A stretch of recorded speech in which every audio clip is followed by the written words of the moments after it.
कोई भी सिस्टम समझने के लिए आपको पॉलिटी सब समझना पड़ेगा सबसे पहले। ठीक है, मैं सिलेबस को डिसाइड कर देता हूँ कैसे हम चलेंगे अपन। आज 31 तारीख है, तो आप कल से मानिए, क्योंकि आज तो 6:15 बज गए अभी। ठीक है, कल से पंक्चुअल टाइम पे क्लास हो जाएगी 1 अगस्त से लेकर। ठीक है, पूरा अगस्त, सितंबर, अक्टूबर, 3 महीने का टाइम चाहिए। अक्टूबर लास्ट होते होते आपका सिलेबस। मैं 2 घंटे क्लास लूँगा, जैसे 6 बजे से 8 बजे तक। ठीक है, सबसे पहले तो हमारा चलेगा पॉलिटी, 1 घंटा, 1 आवर डेली। और ये 6 to 7 हो गया। फिर इसके बाद तुरंत 1 घंटा आपका चलेगा इकोनॉमिक्स,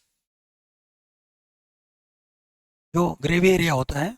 ठीक है, जीएस का, उसकी बात मैं कर रहा हूँ। ठीक है, इकोनॉमिक्स, ये 1 आवर चलेगा। ठीक है, और ये आप अगस्त में दोनों कंप्लीट हो जाएंगे। अगस्त खत्म होते होते आपका ये कंप्लीट हो जाएगा। ठीक है, इसके बाद सितंबर जैसे शुरू होगा, तैसे फिर 2 सेक्शन अपन लेंगे। एक सेक्शन लेंगे अपन ज्योग्राफी का। इसमें थोड़ा टाइम ज़्यादा लग जाता है ज्योग्राफी, क्योंकि बड़ा है इसका सिलेबस काफ़ी। ठीक है, ज्योग्राफी का है, इसको भी हम 1 1 घंटा ही पढ़ाएंगे, क्योंकि टेस्ट बना रहता है, नहीं तो 2 घंटा पढ़ाने से नीरस हो जाता है सब्जेक्ट। ठीक है, और इसके बाद फिर इसमें अगला सेक्शन मैं लूँगा सोशल इशू। ठीक है, 1 घंटा आपका सितंबर आते आते ये चीज़ पूरा हो जाएगा। इसके बाद तुरंत मैं लूँगा हिस्ट्री रहेगा, और एक तरफ रहेगा आईआर, अंतर्राष्ट्रीय संबंध। ये भी 1 महीना लगभग चलेगा, और ये अक्टूबर तक आते आते पूरा हो जाएगा। ओके, फिर इसके बाद मैं लूँगा नवंबर में आपका आ गया, एक तो आ गया साइंस टेक,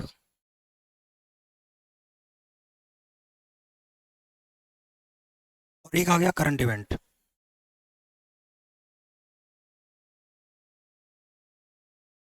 नवंबर आते आते ये पूरा हो गया। ठीक है, ओके। थोड़े बहुत अगर absent में होता हूँ तो दिसंबर तक आपका सिलेबस पूरा हो जाएगा, और टोटल आपके पास कितने सेक्शन हो गए? 8। इन्हीं 8 सेक्शन को मिला करके आपका, चाहे आईएएस हो, चाहे पीसीएस हो, यूपी हो, बिहार हो, झारखंड हो, सब कंप्लीट होते हैं। चाहे आप एसएससी दो, चाहे आप बैंक दो, कोई भी दो, यहाँ से बाहर कोई जीएस नहीं जाता है। क्लियर? तो ये हमारा शेड्यूल है, जिस शेड्यूल से हम चलेंगे। ठीक है, मैं शुरू कर देता हूँ, श्री गणेश कर देता हूँ पॉलिटी की। देखिए, मैं आपको बताना चाहूँगा कि राज्य व्यवस्था, इतिहास में अगर आप जाके देखते हैं, तो हड़प्पा काल से राज्य व्यवस्था आपको दिखती है। लेकिन हम जो आज की हमारी राज्य व्यवस्था है, हम उसकी बात करेंगे, जो हमारा पॉलिटिकल सिस्टम है उसकी बात करेंगे। जब हम आज की राज्य व्यवस्था की बात करते हैं, तो हमारा जो पॉलिटिकल सिस्टम है,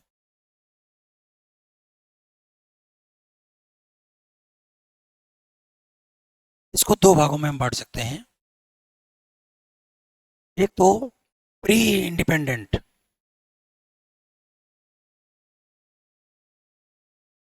स्वतंत्रता से पहले की व्यवस्था जो थी, और दूसरा आफ्टर इंडिपेंडेंट।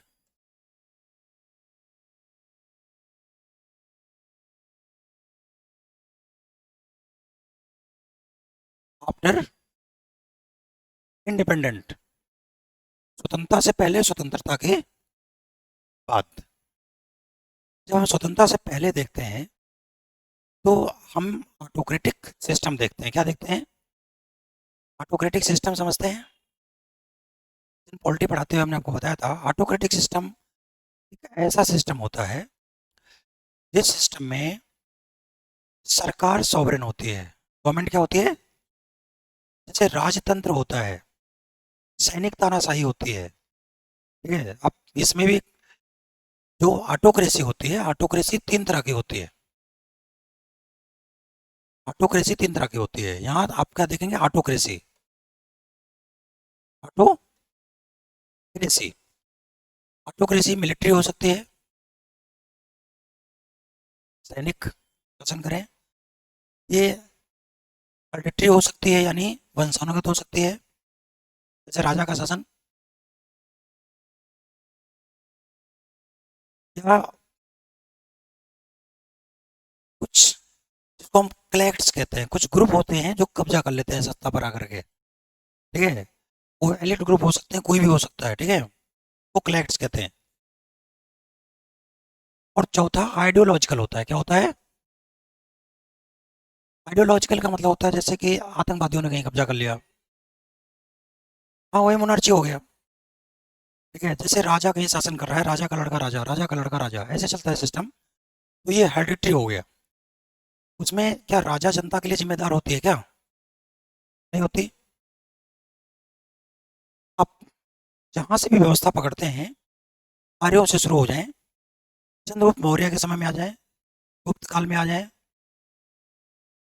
सल्तनत काल में आ जाएं, राजपूतों के समय में आ जाएं, सल्तनत काल में आ जाएं, कहीं पर भी आ जाएं, लेकिन हर जगह आपको क्या दिखेगी? ऑटोक्रेसी। आज जो हमारी वर्तमान व्यवस्था बनी है, वो वर्तमान व्यवस्था अंग्रेजों की व्यवस्था से बनी हुई है। कहाँ से बनी हुई है? अंग्रेजों की व्यवस्था से बनी हुई है।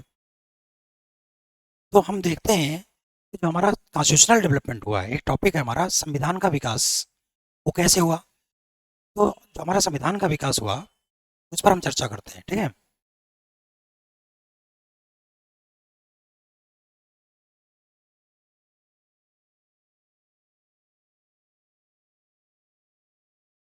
Constitutional development,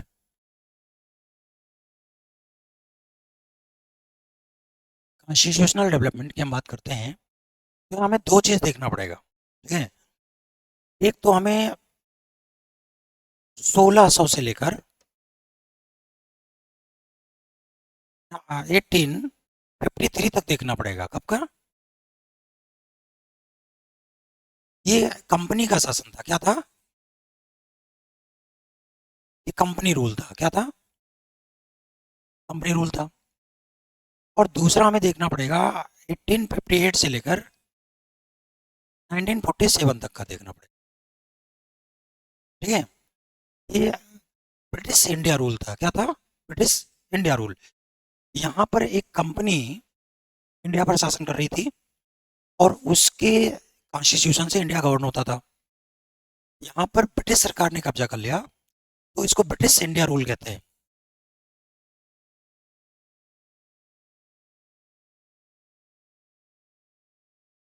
British India rule कहते हैं इसको। हम कंपनी रूल की अगर हम बात करते हैं, तो यहाँ पर देखिए दो चीज़ें आपको दिखेंगे, ठीक है। यहाँ पर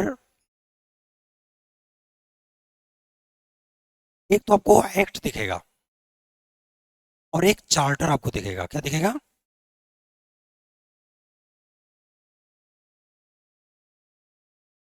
ठीक है। देखिए मैं बताना शुरू करता हूँ। 1600 में 1596 में एक कंपनी बनाई गई इंग्लैंड में, जिसको कारपोरेट की गई, ठीक है।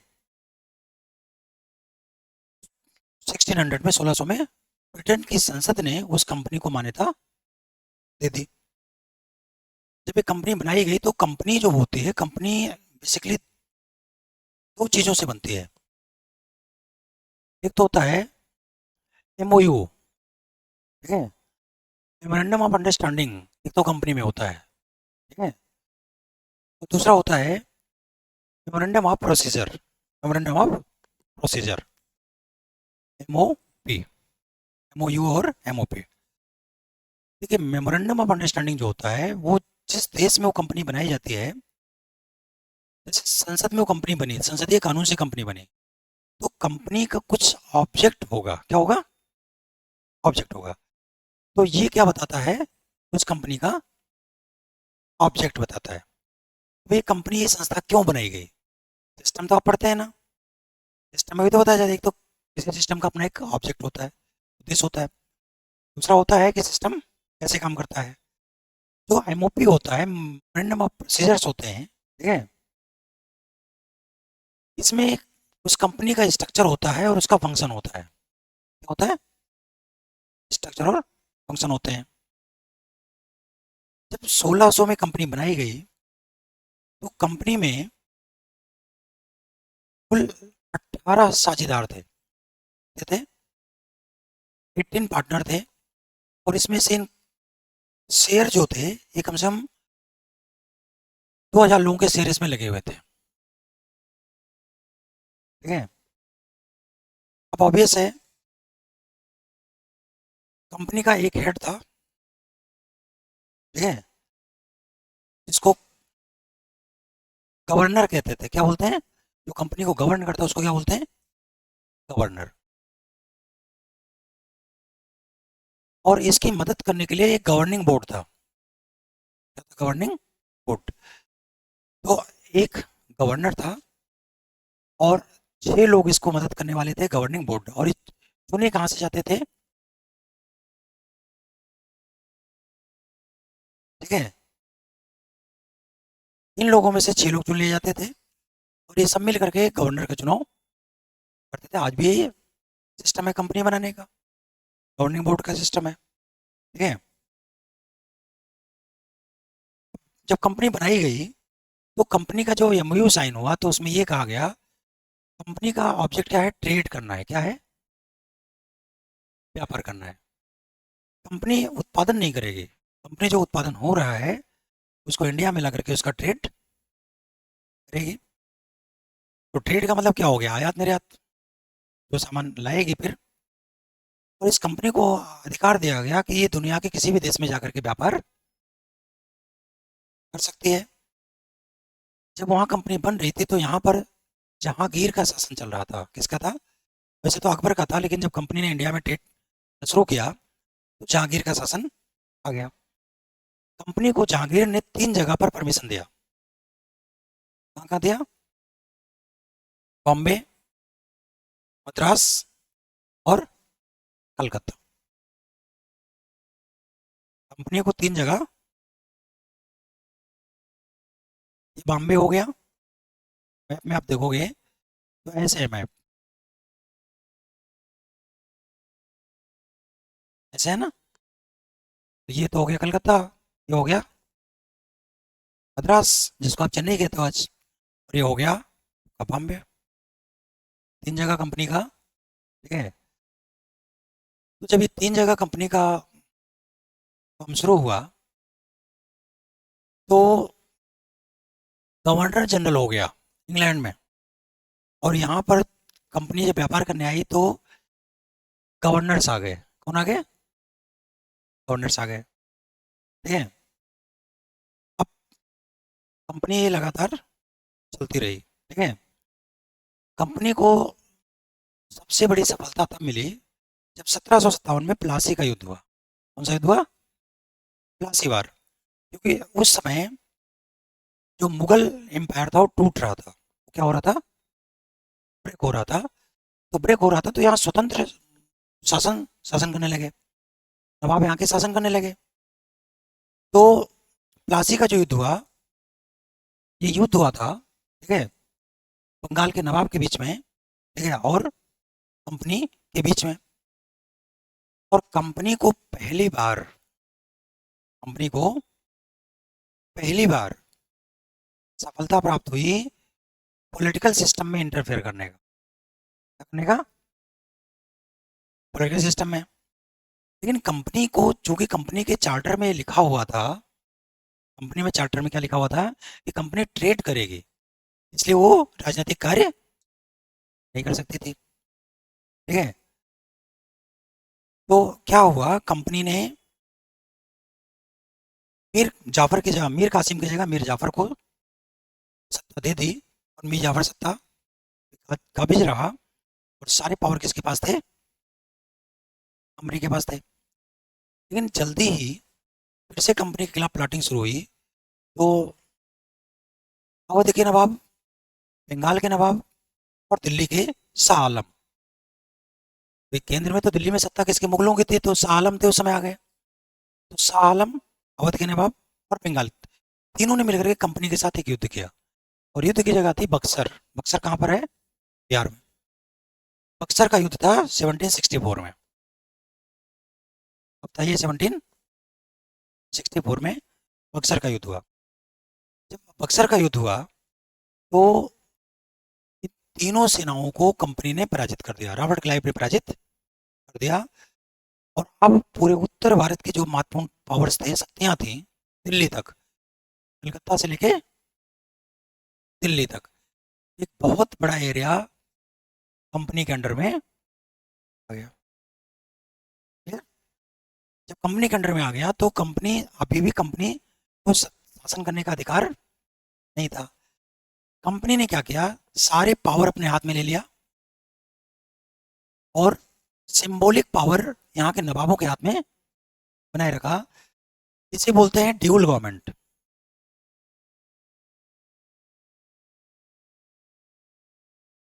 इसको क्या बोलते हैं? इसको बोलते हैं ड्यूल गवर्नमेंट। क्या बोलते हैं इसको? Dual government.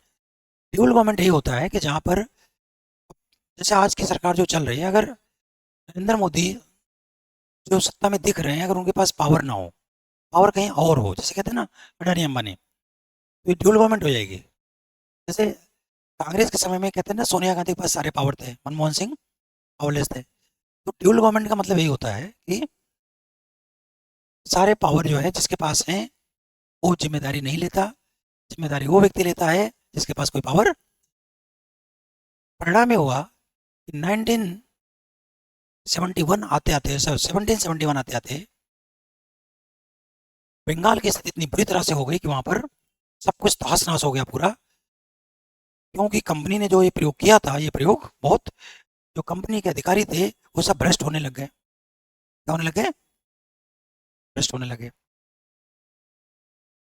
तो ब्रिटिश सरकार ने फिर अब कंपनी को कंट्रोल करना शुरू कर दिया। क्या कर दिया? कंपनी को कंट्रोल करना शुरू कर दिया। और पहला एक्ट आया 1772 में, रेगुलेटिंग एक्ट। रेगुलेटिंग एक्ट, पहला रेगुलेटिंग एक्ट कब आया? 1773 में, सॉरी 1773 में। और रेगुलेटिंग एक्ट का ऑब्जेक्ट क्या था? कंपनी को कंट्रोल करना। क्लियर? और कंपनी को कंट्रोल कैसे किया गया, देखिए। हैं? ये वॉरेन हेस्टिंग एक्ट था। ठीक है? वॉरेन हेस्टिंग दोनों ने मिलकर के, एक्चुअली एक्ट ब्रिटिश संसद में पास हुआ था ये, और इसका ऑब्जेक्ट ये था कि कंपनी पर कंट्रोल कर लिया जाए। इन्होंने क्या किया, अब एक चेंज कर दिया। इन्होंने कहा कि देखिए, जो बंगाल का गवर्नर है, अरे भाई कंपनी का जो रूल था, कंपनी ब्रिटिश पार्लियामेंट के परमिशन से बनाई गई थी। कंपनी कैसे बनाते हो? सरकारी company, private company, private company भी आप बनाओगे तो उसके लिए रेगुलेशन कहाँ से मिलता है? कंपनी एक्ट है कि नहीं है? तो कंपनी एक्ट में वो बनाता हो। और जब कंपनी को राजनीतिक पावर मिल गया तो उसको रेगुलेट करने की जरूरत ही नहीं थी। रेगुलेट का मतलब कंट्रोल करने की जरूरत थी। तो कंपनी को कंट्रोल किया गया। क्या किया गया? कंट्रोल। कैसे किया गया? पहला चेंज जो आया, देखिए तीन चेंज आए। जो गवर्निंग बोर्ड था, इसके जो मेंबर्स, 6 मेंबर हैं, इनकी जो नियुक्ति की जाएगी, ठीक है, हाँ, उसका अप्रूवल अब संसद से लेना पड़ेगा। कहाँ से? नियुक्त तो अभी भी वही लोग करेंगे जो 18 लोग हैं और 200 पार्टनर्स हैं, 2000 पार्टनर्स हैं। ठीक है? चुनेंगे तो अभी भी यही, पहले ये लोग चुनेंगे, इसके बाद ये लोग अंतिम मोहर लगाएंगे, फिर ये कहाँ जाएगा? ब्रिटिश पार्लियामेंट में जाएगा, और ब्रिटिश पार्लियामेंट इसको क्या करेगी? अप्रूव करेगी। जो गवर्नर का चुनाव है, जो बम्बई है और जो मद्रास है, इनके गवर्नर का चुनाव जो होगा, वहां भी ब्रिटिश पार्लियामेंट से परमिशन दी जाएगी। लेकिन जो कलकत्ता का गवर्नर था, बंगाल का जो गवर्नर था, उसका नाम हो गया गवर्नर जनरल। क्या नाम हो गया? और इन दोनों को इसका सबॉर्डिनेट बना दिया गया। क्या बना दिया गया? और पहली बार एक केंद्रीय सत्ता स्थापित, सेंट्रल गवर्नमेंट बन गई। तो जो गवर्निंग बोर्ड होगा वो इंग्लैंड में होगा, और यहाँ पर गवर्नर जनरल की भी एक गवर्निंग बोर्ड बनाया गया, जो इंग्लैंड से लोग आएंगे, तो यहीं से चुन करके आएंगे वो। नहीं समझे आप? कंपनी का मुख्यालय तो इंग्लैंड में है, लेकिन चूंकि इंडिया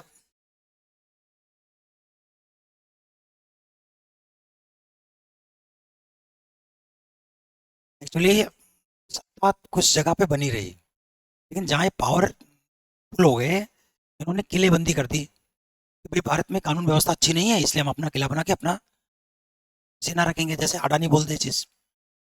तो जब ये पावरफुल होते चले गए तो इनका कन्फ्लिक्ट ये तो टकराने लगा, टकराने लगेगा तो इन्होंने कब्जा कर लिया।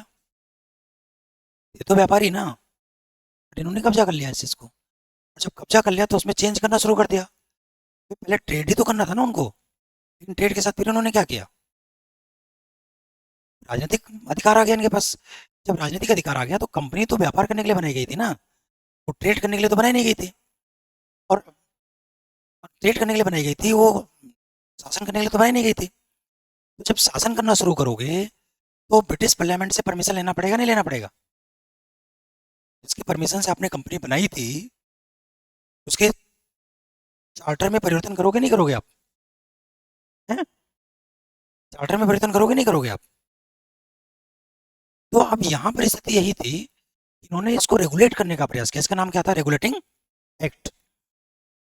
यानी कंपनी को रेगुलेट करना ताकि वो एक मॉडिफिकेशन उसका हो सके शासन करने के लिए भी। Clear? तो गवर्नर जनरल कलकत्ता में आ गया, यानी बंगाल में आ गया, और दो इसके सबऑर्डिनेट हो गए। ठीक है? और गवर्निंग बोर्ड बना रहा। और अब इनकी किसी भी अप्रूवल के लिए किसकी जरूरत थी? संसद की जरूरत थी। रेगुलेट हो गए। अब दूसरी इंपॉर्टेंट चीज थी कि सुप्रीम कोर्ट इन्होंने बना दिया। क्या बना दिया? सुप्रीम कोर्ट बना दिया कलकत्ता में। और इन्होंने ये कहा कि कंपनी कोई भी संधि करे, ट्रीटी कोई करे, क्रिएट करे, इससे संबंधित कोई भी मैटर हो, ठीक है, संधि करता है, कुछ भी करता है, संबंधित कोई भी मैटर हो, तो मैटर किसके सामने लाया जाएगा? सुप्रीम कोर्ट में लाया जाएगा। लेकिन ये सुप्रीम कोर्ट सुप्रीम नहीं था। लिजा एमपी को पहला यहाँ सुप्रीम कोर्ट का चीफ जस्टिस बनाया गया, बट सुप्रीम नहीं था। उसका कारण ये था कि अगर ये कोई फैसला करता है तो इसकी अपील ब्रिटिश क्राउन राजा के पास की जा सकती थी। और क्राउन का फैसला क्या था? अंतिम था। तो सुप्रीम का मतलब होता है सुप्रीम होता है, जबकि यहाँ पर और 6 जजों की नियुक्ति पहली बार की गई ताकि कानूनी रूप से कंपनी को उत्तरदायी बनाया जा सके। तो रेगुलेटिंग रीजन ये था कि बंगाल का जो ब्रांच था इनका, वो उसने ज्यादा सफलता प्राप्त की। नहीं समझे आप? जो बंगाल की ब्रांच थी कंपनी की, बॉम्बे में इतना सफलता इनको नहीं मिली थी, मद्रास में नहीं मिली थी, लेकिन बंगाल में इनको दिल्ली से लेके बंगाल तक। ठीक है, रॉबर्ट क्लाइव था जो बहुत चालाक था, उसने कब्जा कर लिया था।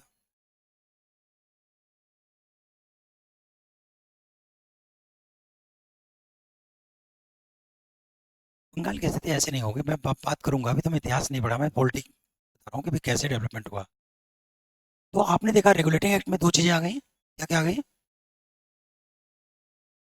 ठीक है, लेकिन अभी भी इसमें एक बहुत बड़ी कमी थी। क्या कमी थी बताओ? नहीं नहीं नहीं, ये कहा, ये नहीं था। प्रॉब्लम ये थी, संसद वहां 6 महीने में एक बार बैठती थी, तो 6 महीने बाद ही तो कंट्रोल करोगे आप। तो 1882 में, ठीक है, फिर इसको रेगुलेट किया गया। ठीक है, 1882 में फिर इसको रेगुलेट किया गया। और ये कहा गया कि अब कंपनी के दो पार्ट होंगे, एक बोर्ड ऑफ गवर्नर्स होगा और एक कोर्ट ऑफ डायरेक्टर्स होगा। पहले आपने क्या था? गवर्निंग बोर्ड था। गवर्निंग बोर्ड को खत्म कर दिया गया और उसकी जगह पे दो संस्थाएं लाई गई, बोर्ड ऑफ गवर्नर्स, इनकी संख्या होगी 6, और कोर्ट ऑफ डायरेक्टर्स की संख्या होगी 18। ये लोग क्या करेंगे? जो बोर्ड ऑफ गवर्नर्स हैं, ये कंपनी को कानूनी रूप से रेगुलेट करेंगे। ठीक है, कंपनी को कानूनी रूप से रेगुलेट करेंगे, यानी ये एक तरह से विधि बनाने वाली संस्था थी। छोटे छोटे कानून ना ना नहीं, पहले तो कुछ क्लियर ही नहीं था। ठीक है। बिट्स इंडिया एक्ट इसी को बोलते हैं, 1882 वाले को, बिट्स इंडिया एक्ट। ठीक है। एक तरह से रेगुलेटिंग एक्ट का ही एक्सपेंशन था ये, 1773 वाले का, 1773 वाले का।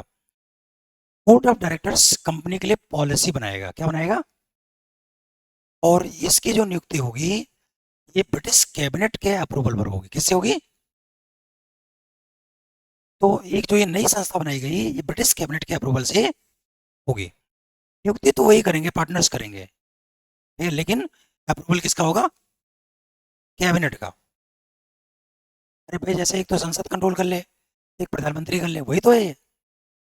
और इसके फैसले को कहाँ चुनौती दी जाएगी? राजा के पास। राजा का मतलब कौन हो गया? प्रधानमंत्री हो गया। इसका मतलब ये हो गया कि कंपनी पर रेगुलेशन हो गया, नहीं हो गया है? संस्थाएं यहाँ आपको दिख रही थी, लेकिन कंट्रोल कहाँ से हो रहा था? इंग्लैंड से। ठीक है। इसके बाद फिर क्या हुआ? अभी भी ये चीज़ गड़बड़ है। गड़बड़ ये है कि जो इसका चार्टर है वो क्या कह रहा है? चार्टर तो कह रहा है ट्रेड करने के लिए कह रहा है ना, शासन करने के लिए कह रहा है क्या? फिर एक बहुत बड़ा सुधार हुआ, लॉर्ड कॉर्नवालिस ने सुधार किया। नाम सुना है इसका, लॉर्ड कॉर्नवालिस का? और इसका नाम है 1793 में ये एक्ट आया, इसका नाम है चार्टर एक्ट। क्या नाम है?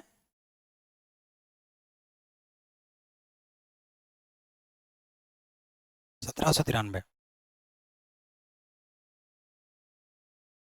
अभी 1800 कहाँ पहुंचे? 1773, 1773, 1782 और 1793। हाँ, वो गलती से हो गया होगा, 1782 है, 9 साल बाद वो चेंज आया था पिट्स इंडिया एक्ट में। ठीक है। अभी क्या आ गया? 1793 में कॉर्नवालिस एक्ट, ये बहुत बड़ा सुधार है। ठीक है। और यहाँ क्या चेंज किया जाएगा? चार्टर चेंज किया जाएगा। क्या चेंज किया जाएगा? चार्टर। फिर ये इसमें कहा जाता है, मैं एक समरी कर दूं, इसके बाद मैं क्लास कल से कंटिन्यूस कर दूंगा। अगला 20 साल बाद समीक्षा की जाएगी। कितने साल बाद? फिर अगला चार्टर एक्ट कब आया? 1813 में। फिर अगला चार्टर एक्ट कब आएगा? फिर 20 साल बाद समीक्षा होगी। कितने साल बाद? 20 साल बाद। 1800, फिर 20 साल बाद समीक्षा होगी। फिर कब आएगा? तो कुल कितने चार्टर एक्ट आए? 4। अब 1853 आते आते इन्होंने कहा कि कंपनी को व्यापार करने का अधिकार नहीं है, अब ये शुद्ध राजनीतिक संस्था बन चुकी है, अब ये शासन करेगी। आप में समझ तो आ गई ना? इसके बाद इसी समय कहा गया था कि कंपनी अपना उद्देश्य पूरा कर चुकी है, इसलिए कंपनी को कभी भी समाप्त किया जा सकता है। ये कब कहा गया? और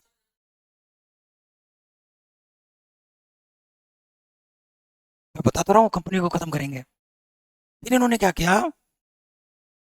1857 में क्रांति होती है।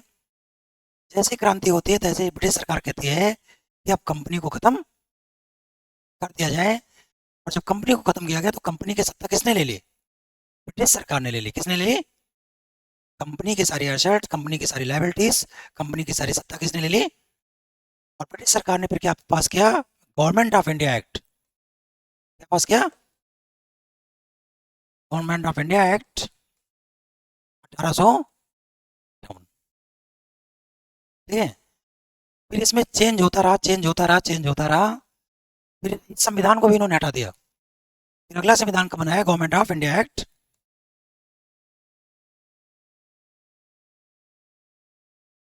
1919। कब बनाया? और अंतिम बार फिर इन्होंने संविधान चेंज किया, गवर्नमेंट ऑफ इंडिया एक्ट 1935। ये स्वतंत्रता से पहले का अंतिम संविधान था। अब आपको संवैधानिक विकास रखने में कोई समस्या तो नहीं आ रही है? कंपनी को पहली बार रेगुलेट, कंपनी का गठन कैसे किया गया था? एमओयू और एमओपी से किया गया था। और कंपनी में पहला रेगुलेशन करने की जरूरत कब पड़ी? जब कंपनी ने प्लासी के युआर में और बक्सर के युद्ध में एक बहुत बड़ा एरिया जीत लिया। ठीक है। तो कंपनी को आप इकोनॉमिक संस्था से पॉलिटिकल संस्था की तरफ ट्रांसफॉर्म करना था। तो पहला रेगुलेशन एक्ट कब आया?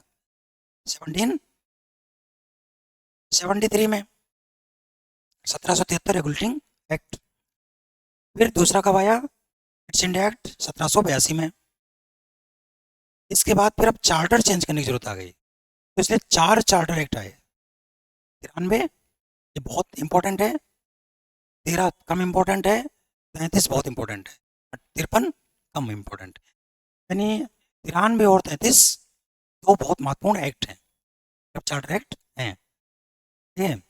इसके बाद फाइनली कंपनी को खत्म कर दिया जाता है। फिर क्या आ जाता है? Government of India act. ये 3 बार आया, 1858, 1919 और 35। ये हमारा पूरा संवैधानिक विकास है। बुक से आप पढ़ के आइए कल, ठीक है, कल इसको हम कंप्लीट करेंगे। ठीक है, और लेक्चर जल्दी जल्दी चलेगा। कोई इसमें समझने में कोई समस्या आई क्या आपको? क्लियर हो गया ना? भाई हमें देखो ये चीज़ पढ़ना है, और दिमाग में ये चीज़ आ गई कि किस चेंज किसका किया जाएगा? चार्टर का किया जाएगा। स्ट्रक्चर में तो थोड़े बहुत चेंज आएंगे, लेकिन चार्टर लगातार, ऑब्जेक्ट लगातार बदला जाएगा। ठीक है, स्टॉप। आफ्टर का तो संविधान है पूरा भाई। कौन से लॉ किताब पढ़ोगे आप? डायरेक्ट ले लेना, चलोगे?